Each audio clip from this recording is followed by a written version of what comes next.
अस्सलामुअलैकुम दोस्तों, खुश आमदीद टेक स्किल्स यूट्यूब चैनल पे। उम्मीद करता हूँ कि आप सब लोग खैरियत से होंगे। आइए चलते हैं आज के न्यू लेसन की तरफ। मेरे पास एक ये क्यूरी आई है कि मेरे पास ये कैटेगरी है, मैंने पिवट टेबल बनाया हुआ है जिसमें ये कैटेगरी है, उसमें ये टोटल जो सेल मेरे पास एक सर्टेन टाइम में रिकॉर्ड हुई है उसकी ये वैल्यूज़ है। अब मुझे ये चेक करना है कि मेरे पास जो टारगेट था वो टारगेट अचीव हुआ है या नहीं हुआ। मेरे पास टारगेट की एक अलग से शीट है, एक अलग टेबल है मेरे पास। इस शीट में ये मेरे पास टारगेट्स हैं जो मुझे कंपेयर करने हैं एज पर ऑर्डर क्वांटिटी। अब उसका एक तरीका ये है कि मेरे पास एक एक करके कॉपी करके मैं इसके आगे रखता जाऊँ, उसके बाद मैं डिफरेंस निकालूँ। दूसरा तरीका ये है कि मैं वी लुकअप या किसी भी लुकअप फंक्शन को यूज़ करते हुए इसको मैं कॉल करवा लूँ। लेकिन होगा कि जैसे ही मैं पिवट टेबल चेंज करूँगा ये मेरा जो फंक्शनलिटी है वो सारी गड़बड़ हो जाएगी। तो इसको मैं किस तरह से कर सकता हूँ, आज हम इसको थ्रू पावर पिवट के थ्रू हम करेंगे। हम इसको डेटा मॉडलिंग के थ्रू हम इसको परफॉर्म करेंगे। किस तरह से, मैं ये पहले जो पिवट टेबल मैंने बनाया हुआ उसको मैं डिलीट करता हूँ। डिलीट करने के बाद मैं वापस अपनी मेन शीट में आ जाऊँगा और शीट में आने के बाद पहला काम मैं ये करूँगा कि मैं अपनी जो नॉर्मल डेटा रेंज है इसको मैं कन्वर्ट करूँगा टेबल में। तो टेबल में कन्वर्ट करने के लिए आप या तो सिंपल फॉर्मेट एज टेबल का ऑप्शन यूज़ कर सकते हैं, या दूसरा तरीका ये है कि कीबोर्ड से कंट्रोल टी जैसे ही प्रेस करेंगे तो आपके पास ये एक विंडो आ जाएगी कि क्रिएट टेबल, या आपकी डेटा रेंज सेलेक्ट हो गई। अगर आपके पास इस टेबल में हेडर है तो आप चेक करें, टिक कर देंगे, अदरवाइज इसको अनचेक कर देंगे और इसको ओके कर देंगे। जैसे ओके करेंगे तो आपके पास ये जो आपकी डेटा रेंज है वो टेबल में कन्वर्ट हो जाएगी। और आप यहाँ देख सकते हैं कि एक नया आपके पास एक टैब ओपन हो गया है टेबल डिज़ाइन का। मैं क्या करूँगा, इसका सबसे पहले टेबल का नाम चेंज कर दूँगा। मैं इसका रख देता हूँ डेटा सेट और एंटर कर दूँगा। तो अब मैं जहाँ भी कॉल कराऊंगा तो डेटा सेट के नाम से ये मैं टेबल कॉल करवा सकता हूँ। नेक्स्ट में क्या करूँगा, दूसरी जो मेरे पास टेबल है इसको भी मैं again same control T press करके इसको भी मैं टेबल में कन्वर्ट कर दूंगा। और इसका मैं जो नाम है वो रख देता हूँ टारगेट। नेक्स्ट में क्या करूँगा, नेक्स्ट अब मैं पिवट टेबल बनाने जाऊँगा। आप किसी भी डेटा सेट में अपना कर्सर रखते हुए पिवट टेबल बना सकते हैं। इंसर्ट में जाके और पिवट टेबल जैसे ही आप क्रॉस करेंगे, नॉर्मली हम क्या करते हैं यहाँ से आके हम इसको ओके परफॉर्म कर देते हैं। लेकिन यहाँ पर आपने एक थोड़ी सी चेंजेस करनी है। यहाँ पर एक आपको ऑप्शन नज़र आएगा add this data into data model. अब हम क्या करें, डेटा मॉडल में ऐड करेंगे। तो अब हम देखेंगे कि किस तरह से हम दोनों टेबल्स को मर्ज करते हुए एक पिवट टेबल जनरेट करेंगे और उसको उसी में कैलकुलेशन भी करेंगे। ओके कर देंगे।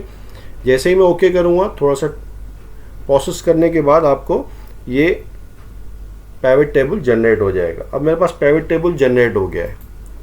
अच्छा, अब इसमें देखें मेरे पास थोड़ा सा चेंज आया है। नॉर्मली आप पिवट टेबल बनाएंगे तो आपके पास सिर्फ यहाँ पर एक ही टेब नज़र आएगी, लेकिन यहाँ पर दो टेब नज़र आ रहे हैं क्योंकि मैंने दो टेबल्स कॉल करवाई हुई है। लेकिन इसमें एक चीज़ आप देखेंगे, आप ये देखेंगे कि इन दोनों डेटा सेट के दरमियान एक आपको लाइन नज़र आएगी, ये हल्की सी लाइन नज़र आ रही है। इसका मकसद ये है कि इस दोनों डेटा सेट के दरमियान कोई भी रिलेशन नहीं है, ये बिल्कुल सेपरेट एंटिटी यहाँ काम कर रहे हैं। तो हमने सबसे पहले क्या करना है, इनकी आपस में रिलेशनशिप कायम करनी है। रिलेशनशिप कायम करने के लिए सबसे बेहतर तरीका ये और ज़रूरी ये है कि आपके दोनों डेटा सेट में कोई ऐसी फील्ड होनी चाहिए जो दोनों में मौजूद होनी चाहिए, जिसका नाम चेंज नहीं होना चाहिए, सेम नेम होना चाहिए। तो हम क्या करेंगे, जैसे ही मैं इस पर रखता हूँ तो आप पिवट टेबल एनालिसिस में आप जब देखेंगे तो यहाँ पर आपको ऑप्शन नज़र आएगा रिलेशनशिप का। आपको उसको प्रेस करना है।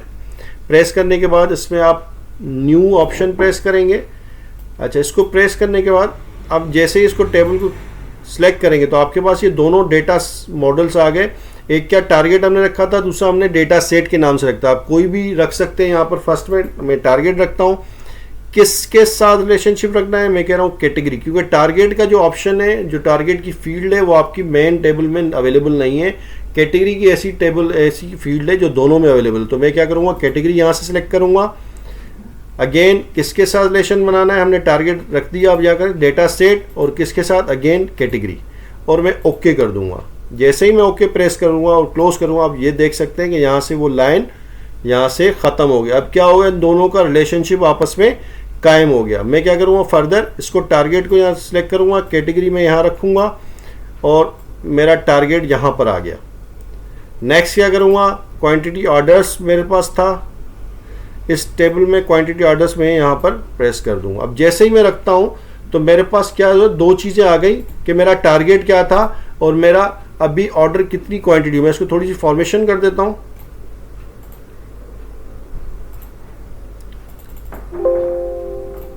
अच्छा, अब नेक्स्ट क्या है, अगेन मुझे डिफरेंस क्रिएट करना है, डिफरेंस बताना है कि मेरा जो टारगेट है वो अचीव हुआ या टारगेट अचीव नहीं हुआ। अगेन यहाँ पर एक ऑप्शन ये है कि मैं यहाँ सम के थ्रू इसको प्लस माइनस करता रहूँ, लेकिन अगेन ये वही चीज़ें, मैं पिवट चेंज करूँगा फिर ये ख़त्म हो जाएगा। तो मुझे पिवट टेबल में रहते हुए ही मैं इसकी डिफरेंस कैसे जनरेट करूँगा, मैं यहाँ पर यूज़ करूँगा मेजर्स। बेसिकली इसी में रहते हुए मैं कैलकुलेशन करूँगा। क्या करूँगा, डेटा सेट में रखूँगा, राइट क्लिक करूँगा, जैसे करूँगा तो यहाँ पर आपका ऑप्शन नज़र आ जाएगा एड मेजर, इसको मैं प्रेस करूँगा। अब यहाँ पर क्या है, ये ऑटोमेटिक इसकी एक एबिलिटी है बेसिकली पिवट टेबल की, जिसको यूज़ करते हुए मैं क्या करूँगा, कैलकुलेशन करूँगा। मेजर का नाम क्या रखना है, मैं कहता हूँ डिफरेंस नाम होना चाहिए इसका। अच्छा, कैसे यूज़ करेंगे, आप ब्रैकेट प्रेस करेंगे तो आपको बता देगा जो भी ऑप्शंस आपके पास यहाँ अवेलेबल है। मैं क्या कहता हूँ, sum of target, double click, minus, again bracket start, sum of quantity orders और ब्रैकेट क्लोज, ये खुद ही कर देगा ये। अब अच्छा, इसकी कैटेगरी क्या रखनी है, नंबर रखना है और 0 डेसिमल होने, कोई डेसिमल। ये मेरी कैलकुलेशन पूरी यहाँ पर परफॉर्म हो गई, डेक्स फार्मूला कहलाता है, इसके थ्रू मैं यहाँ पर ये कैलकुलेशन हो गई। ओके कर दूंगा। जैसे ही मैं ओके करूँगा तो मेरे पास क्या हो जाएगी, एक यहाँ पर अलग से फील्ड जनरेट हो जाएगी। अब ये वो फील्ड है डेक्स की, मेजर की वो फील्ड है जो आपकी मेन टेबल में है ना टारगेट टेबल में, बल्कि ये अलग से आपके पास यहाँ नज़र आ रही। मैं क्या करूँगा, उसको सिंपल यहाँ लेके यहाँ ड्रैग कर दूंगा। जैसे ही ड्रैग करूँगा तो आप देख सकते हैं कि मेरे पास डिफरेंस ऑटोमेटिकली कैलकुलेट होके यहाँ पर आ गया। अच्छा, अब मैं टारगेट चेंज करके देखता हूँ कि क्या इसमें फ़र्क आ रहा है। लेट सपोज में आई मेकअप का टारगेट 10,000 है, मैं इसको 12,000 कर देता हूँ। यहाँ से मैं 12,000 कर दिया, ओके कर दिया, यहाँ में आया और रिफ़्रेश कर दिया। जैसे रिफ़्रेश किया तो आप देख सकते हैं कि ये 12,000 हो गया। अब क्या होगा, आपका टारगेट अचीव नहीं हुआ। Through pivot table data model के थ्रू आप किसी भी मल्टीपल टेबल्स को मर्ज करके पिवट टेबल बना सकते हैं और मेजर्स के थ्रू या डेक्स फंक्शंस के थ्रू आप उसमें कैलकुलेशन परफॉर्म कर सकते हैं। उम्मीद करता हूं कि आपको मेरी ये वीडियो पसंद आई होगी। अगर वीडियो पसंद आई है तो इसको लाइक करें, चैनल को सब्सक्राइब करें और बेल आइकन को प्रेस करना मत भूलिएगा, जैसे आपको आने वाली वीडियो का नोटिफिकेशन मिलता रहे। अपना ख्याल रखिएगा। अल्लाह हाफिज़।